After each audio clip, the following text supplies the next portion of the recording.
और भाई लोग क्या हालचाल है, कैसे हो तुम लोग? सब एकदम बढ़िया। तो यार आज हम लोग पढ़ने वाले हैं the sound of music chapter के बारे में। इस चैप्टर का यह 2 पार्ट है और इस वीडियो में हम लोग पार्ट 1 पढ़ने वाले हैं, जो कि है Evelyn Glennie listens to the sound without hearing it. ये एक इंटरव्यू है जो कि डेबोरा काउली ने एवलिन गैलिन का लिया था और उस इंटरव्यू के दौरान ने एवलिन ने जो बातें कही हैं वो सारी चीजें इस चैप्टर में लिखी हुई हैं। तो हम वही चीज इस चैप्टर में पढ़ने वाले हैं। ये चैप्टर तुमको एकदम मोटिवेट कर देगी, मतलब इतना मोटिवेट कर देगी कि तुमको लगेगा कि बस अब तो कुछ भी असंभव नहीं है, मैं जो चाहूं वो कर सकता हूं। तो चलो यार कहानी को शुरू करते हैं और अपने आप को मोटिवेट करते हैं। अंडरग्राउंड ट्रेन प्लेटफॉर्म पे बहुत ही भीड़ भाड़ थी, धक्का मुक्की थी और वहीं पर एक पतली दुबली यंग लड़की जिसकी उम्र यह 17 साल से भी कम थी, वो बहुत ही नर्वस और एक्साइटेड थी। मतलब उसकी उम्र 17 साल तो थी लेकिन वो 17 साल से कम उम्र की दिख रही थी और वो बहुत ज्यादा नर्वस और एक्साइटेड थी। वो नर्वस इसलिए थी क्योंकि आज उसका पहला दिन था royal academy of music in London में। ये एक इंस्टीट्यूट का नाम है, बहुत ही प्रेस्टिजियस इंस्टीट्यूट है और इसमें आज उसका पहला दिन था, इसलिए वो नर्वस थी और एट द सेम टाइम वो बहुत ही ज्यादा एक्साइटेड भी थी। एक टीनेजर के लिए स्कॉटिश फार्म से उठकर लंदन के रॉयल एकेडमी में जाना बहुत ही बड़ी बात थी, लेकिन ये उतनी भी चैलेंजिंग बात नहीं थी जितना कि एक बहरे इंसान के लिए म्यूजिक सीखना है। हाँ यार, एवलिन जो थी ना वो बहरी थी, वो कुछ भी नहीं सुन सकती थी, लेकिन फिर भी वो डिसाइड करती है कि वो एक म्यूजिशियन बनेगी। क्या वो बचपन से ही बहरी थी या फिर बाद में जाके बहरी हुई, ये सारी चीजें अब हम लोग पढ़ने वाले हैं। चलो मैं तुम्हें थोड़ा सा फ्लैशबैक में ले जाता हूँ और बताता हूँ कि एवलिन कब से बहरी हुई। एवलिन ना धीरे धीरे बहरी होती चली गई और उसकी माँ ने इस बात को तब नोटिस किया जब वो 8 साल की थी। हुआ यूं कि वो पियानो प्ले करने वाली थी, यानी कि उसका एक परफॉर्मेंस था जिसमें वो पियानो को प्ले करने वाली थी, लेकिन स्टेज पर जब उसका नाम पुकारा गया, जब उसको बुलाया गया तो वो बिल्कुल भी नहीं सुनी।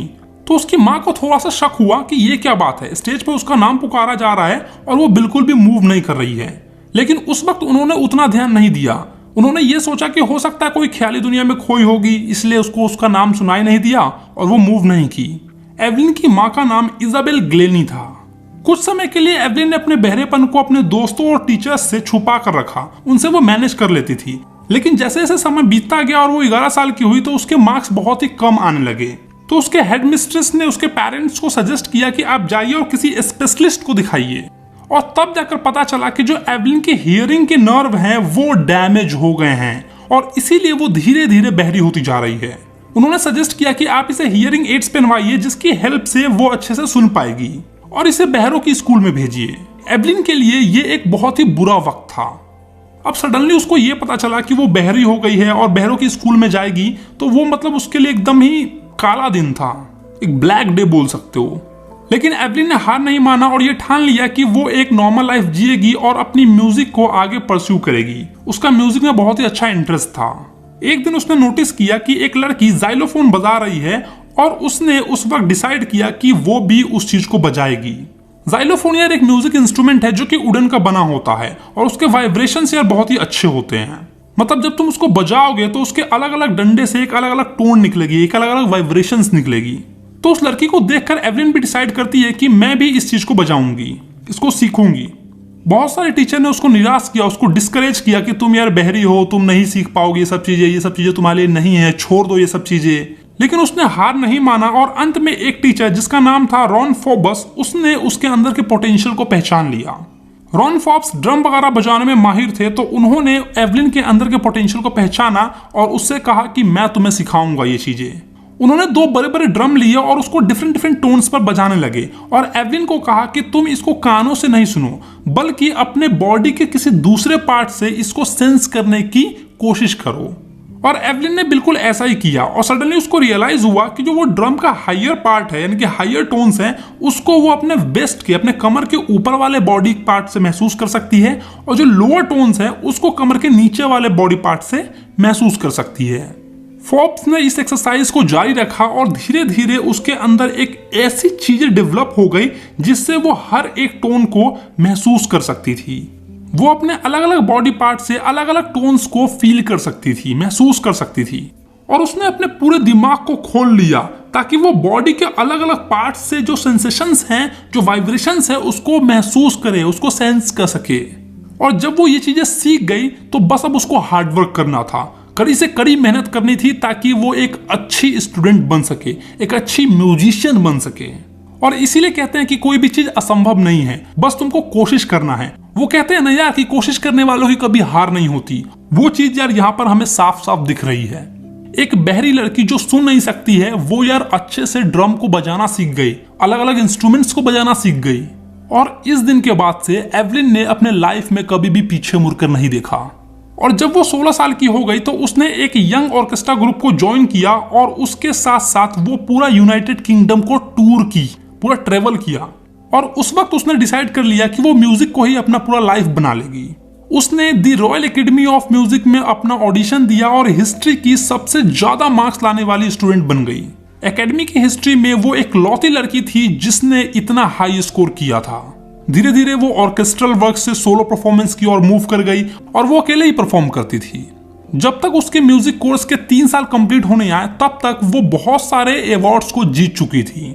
जितने भी टॉप अवार्ड्स होते हैं ना उन सबको वो ऑलरेडी कैप्चर्ड कर चुकी थी। और इस सब का एवलिन को कोई गुमान नहीं था। मतलब कोई इंसान होते हैं जब उनको बहुत सारे अवार्ड्स मिल जाते हैं तो उनके अंदर घमंड आ जाता है, गुरूर आ जाता है। लेकिन ये चीज एवलिन में नहीं थी। वो बहुत ही डाउन टू अर्थ थी। वो हमेशा ये कहा करती थी कि अगर तुम हार्डवर्क करते हो और तुमको पता है कि तुम कहाँ जा रहे हो तो तुम पक्का उस जगह पे पहुंच जाओगे। उसने इसी चीज को फॉलो किया और टॉप पे पहुंच गई।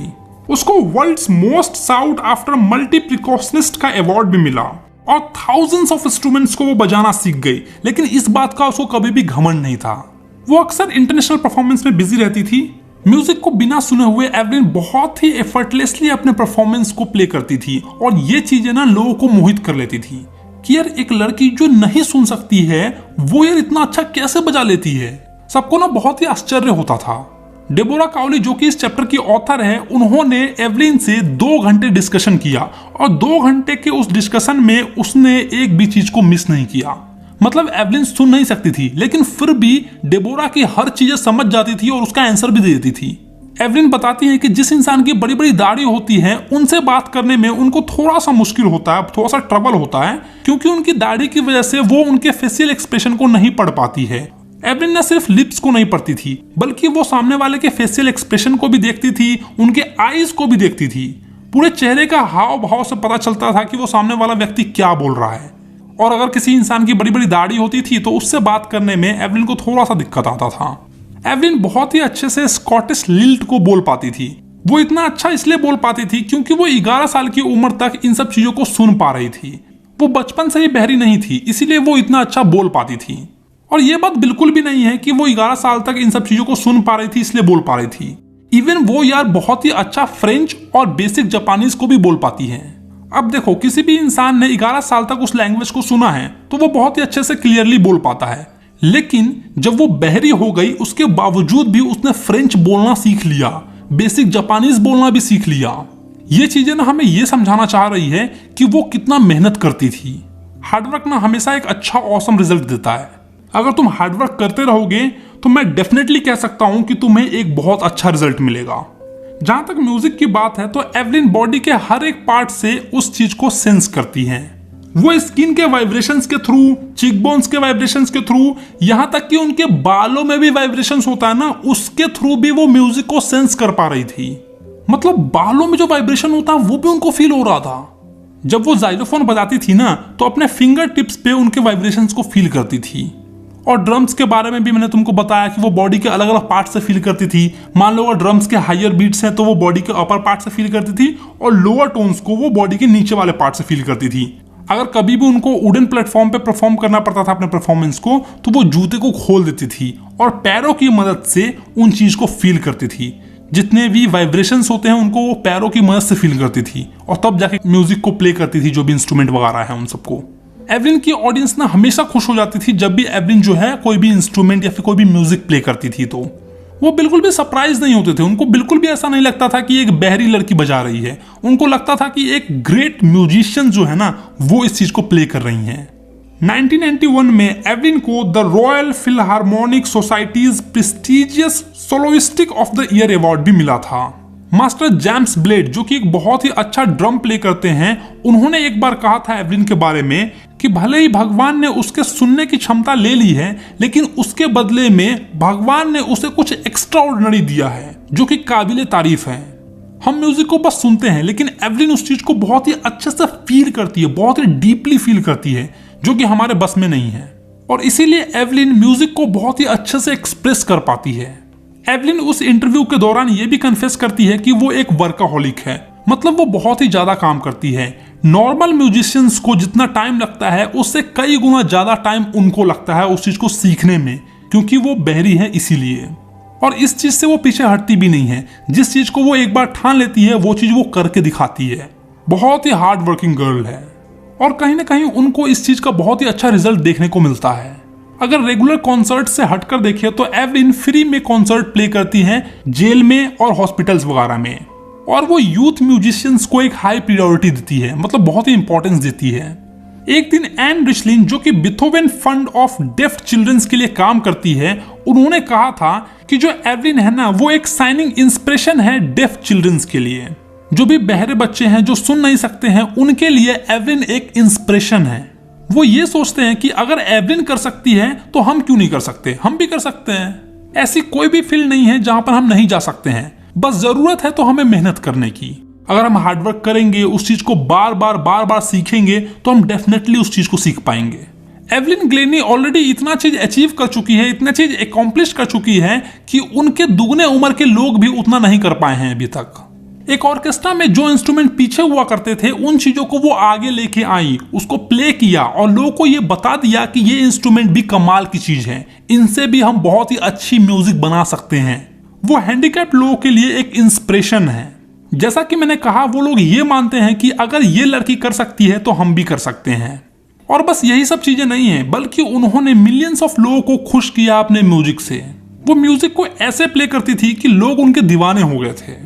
मैं तो ये मानता हूं कि एवलिन सिर्फ हैंडीकैप लोगों के लिए इंस्पिरेशन नहीं है, बल्कि तुम्हारे लिए भी इंस्पिरेशन होनी चाहिए। अगर तुम्हें कोई भी चीज सीखने में दिक्कत आ रही है तो उस चीज को बार बार सीखो और अंत में तुम्हें एक बहुत ही अच्छा रिजल्ट मिलेगा। तो बस यार, यहीं पर इस इंटरव्यू को खत्म कर दिया गया है और तुम्हारे चैप्टर को भी एंड कर दिया गया है। तुम्हें यार कौन सा चीज या फिर कौन सा शख्स इंस्पायर करता है, उसका नाम यार मुझे बताओ। अगर मैं तुम्हें इंस्पायर करता हूं तो यार तुम मेरा नाम लिखो, या फिर अगर कोई और है जो तुम्हें इंस्पायर करता है किसी भी चीज को करने के लिए, तो उसका नाम भी मुझे जरूर बताओ। वीडियो अच्छा लगा है तो वीडियो को लाइक करो, मुझसे जुड़ने के लिए मुझे इंस्टाग्राम पे फॉलो करो। और हाँ यार, अगर अभी तक तुमने अपने भाई के चैनल को सब्सक्राइब नहीं किया है तो क्या कर रहे हो यार, चैनल को सब्सक्राइब मारो, फ्री का है।